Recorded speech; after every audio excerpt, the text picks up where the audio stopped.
রাকিবকে দেখি না, তোর কাছে কি রাকিবের কোনো খবর আছে? আরে একটু আগে রাকিবকে কল দিছিলাম, রাকিব বলল ও নাকি দৌড়ের উপর আছে। তাহলে তো ও অনেক মজা করতেছে। আরে কি কস, রাকিব দৌড়ের উপর আছে, এখানে মজার কি হইলো? উল্টা আরো কষ্টের কথা। আরে ওর গার্লফ্রেন্ডের নাম দৌড়। আচ্ছা বল্টু, বলতো আমেরিকানদের উপর আমরা বাঙালিরা কিভাবে যেতে পারি? স্যার, আমাদের প্রতিটা বাঙালি ছেলেদের উচিত আমেরিকান মেয়েদের বিয়ে করা, তাহলেই আমরা যখন খুশি তখন আমেরিকানদের উপর উঠতে পারবো। দোস্ত, আমি ফুটবল খেলা বুঝি না, আমাকে একটু বুঝিয়ে দিবি? আচ্ছা, টিভিতে খেলা দেখে বলতো, তুই ফুটবল খেলার কি বুঝোস না? বলটাকে সবাই লাথি মারতাছে কেন? গোল করার জন্য সবাই বলটাকে লাথি মারতাছে। আরে বলটা তো এমনিতেই গোল আছে, আর কত গোল করবে? স্যার, আপনাকে একটা প্রশ্ন করি। আচ্ছা কর। মানুষ যতই ফর্সা হোক না কেন, তার কিন্তু একটা জিনিস কালো থাকে, বলেন তো সেটা কি? ওই বেদব, তোর লজ্জা করে না তুই এসব প্রশ্ন আমারে জিজ্ঞাসা করস? স্যার, আপনি শুধু নেগেটিভ ভাবেন, এটার উত্তর হবে চোখের মনি। এই ওয়েটার, আমার জন্য একটা বার্গার, একটা পিৎজা, একটা কোকা কোলা, আবার একটা বার্গার আর একটা স্যান্ডউইচ আন। আপনি একটু ওয়েট করেন, আমি কিছুক্ষণের মধ্যে খাবারগুলো আনতাছি। ওই শালা, আমি ওয়েট করবো কেন? ওয়েটার আমি না তুই? স্যার, আপনাকে আরেকটা প্রশ্ন করি। ঠিক আছে কর। বলেন তো, গার্লফ্রেন্ড আর ইয়ারফোনের মধ্যে মিল কোথায়? বলতে পারলাম না, তুই বলে দে। গার্লফ্রেন্ড আর ইয়ারফোনকে যতই সামলে রাখুন না কেন, দুইটাতে প্যাচ লাগবেই। ডাক্তার সাহেব, একটু আগে যে আপনি একটা লোককে ইনজেকশন দিলেন, সে লোকটা মারা গেছে। বলো কি?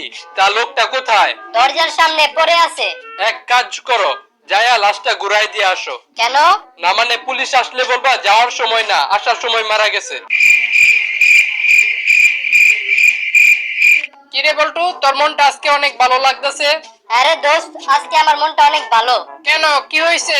একটু আগে আমি আমার গার্লফ্রেন্ডকে জিজ্ঞাসা করছিলাম, তোমার নাকি বুদ্ধিমান ছেলে পছন্দ?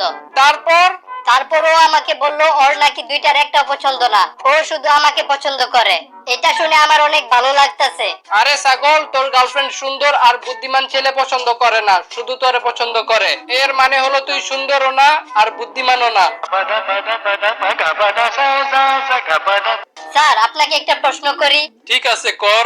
আচ্ছা বলেন তো, কোন সময় ছেলেরা 20 থেকে 25 মিনিটে হাঁপিয়ে হাল ছেড়ে দেয়, কিন্তু মেয়েরা বেশি বেশি করার পরেও হাঁপায় না?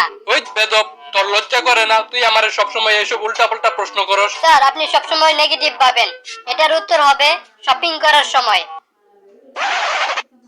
দোস্ত, আমি একটা কথা বুঝতাছি না। কি কথা? আমার একবার গলায় টনসিল হয়েছিল, তখন আমি ডাক্তারের কাছে গেছিলাম। ডাক্তার আমার গলার ভিতরে আঙ্গুল ঢুকিয়ে চেক করে দেখছিল। এটা তো নরমাল, সব ডাক্তারই করে, এখানে তুই কি বুঝস নাই? না মানে, এখন যদি আমি আমার পাইলসের সমস্যার জন্য ডাক্তারের কাছে যাই, তাহলে ডাক্তার কোথায় আঙ্গুল দিয়ে চেক করবে? স্যার, আপনাকে আরেকটা প্রশ্ন করি। আচ্ছা কর। মেয়েদের কাছে এমন একটা জাদু আছে, যেটা দিয়ে 2 ইঞ্চির জিনিসকে কয়েক সেকেন্ডের মধ্যে 6 ইঞ্চির বানিয়ে ফেলতে পারে, বলেন তো সেটা কি? ওই হারামজাদা, তুই সবসময় আমারে খালি উল্টাপাল্টা প্রশ্ন জিজ্ঞাসা করস, তুই কি কখনো ভালো হইবি না?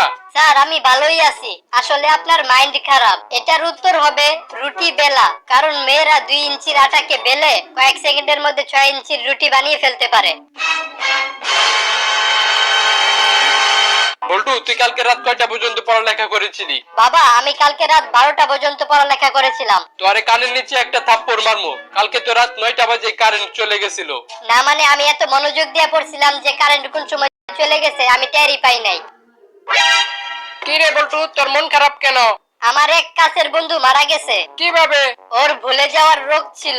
মানে ও কারেন্টের তারে চুমা খেতে গিয়ে কারেন্টের শক খেয়ে মারা গেছে। এটা তো ভুলে যাওয়ার রোগ না, ও তো আসলে বোকা ছিল। না মানে, ও যে আসলে বোকা এটাই বারে বারে ভুলে যেত।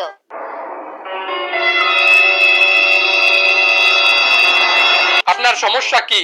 ডাক্তার, আমি রাতে যখন অন্ধকার দেখি তখন আমার ভয় লাগে। কিছুদিন অপেক্ষা করুন, আমাদের দেশের যে অবস্থা, কারেন্ট বিল যে হারে বাড়তাছে, কিছুদিন পর আপনি আলো দেখে ভয় পাবেন, তখন আর অন্ধকারকে ভয় লাগবে না। বল্টু তুই কেমন মেয়ে বিয়ে করবি? যেই মেয়ে ভালো রান্না করতে পারে, কাপড় কাচতে পারে, ঘর মুছতে পারে, আমি সেরকম মেয়েকে বিয়ে করব। তাহলে তুই এক কাজ কর, আমাদের বাসার কাজের মেয়ে রহিমাকে তুই প্রস্তাব দে। এই যে ভাই, আপনি এতগুলা ছাগল নিয়ে কোথায় যাইতেছেন? এইগুলারে স্কুলে ভর্তি করামু, শিক্ষিত বানামু। আমারে কি বলদ পাইছেন? আজকে তো শুক্রবার। স্যার স্যার, আমাকে তাড়াতাড়ি অ্যারেস্ট করেন। কেন? আমি আমার বউকে লাঠি দিয়ে মাথায় বাড়ি মারছি। আপনার বউ কি মারা গেছে? না, বাচ্চা আছে। কিন্তু এখন যদি আপনি আমাকে জেলে না ঢোকান তাহলে আমি ওর হাত থেকে বাঁচতে পারবো না। সবাই শোনো, সেই হলো আসল মানুষ যে অন্যের কাজে আসে। স্যার, পরীক্ষার হলে আপনি তো মানুষ থাকেনই না, উল্টা আমাদেরও মানুষ হইতে দেন না। জানোস দোস্ত, প্রতিদিন আমি অফিস থেকে বাসায় না যাওয়া পর্যন্ত আমার বউ কোনো ভাত টাত খায় না, আমার জন্য অপেক্ষা করে। তোর বউটা তো অনেক ভালো, তোর জন্য কত দরদ। আরে রাখ তোর দরদ। প্রতিদিন অফিস থেকে বাসায় যাই, রান্না বান্না করি, তারপরে আমার বউ খায়। আচ্ছা বল্টু বলতো, গার্লফ্রেন্ড মানে কি? স্যার, গার্লফ্রেন্ড হলো সমস্যার যোগ, টাকা পয়সার বিয়োগ, শত্রুদের গুণ আর বন্ধুদের ভাগ। তো আমি 2 বছর ধরে একটা জিনিস খেয়াল করতেছি। কি জিনিস? আমাদের বাসার সামনে একটা পার্লার আছে। সেই পার্লারে যেই মেয়ে ঢুকে সেই ওই মেয়ের বদলে অন্য মেয়ে বের হয়ে আসে। আচ্ছা, এটা কি কোনো জাদু নাকি? হ্যাঁ, এটা ময়দার জাদু। কিরে, তোর মন খারাপ কেন? আরে আমি বুঝতাছি না যে কোন মেয়ে আমাকে ভালোবাসে। আরে এটা কোনো ব্যাপার হইলো? তুই এক কাজ করবি, কি কাজ? ফেসবুকে তোর একটা ছবি ছাড়বি। তোর ওই ছবিতে যে মেয়ে সবার আগে লাভ রিঅ্যাক্ট দিবে সে মেয়ে তোকে অনেক ভালোবাসে। কিরে, ছবি ছাড়ছিলি? হ্যাঁ ছাড়ছিলাম। তা কোন মেয়ে তোর ছবিতে প্রথমে লাভ রিঅ্যাক্ট দিছিল? তোর বউ। বাবা, তোমার মাথা কি পাইকে গেছে? তোর মতো ইতর বান্দর ফাজিল পোলা থাকলে তো চুলগুলা পাক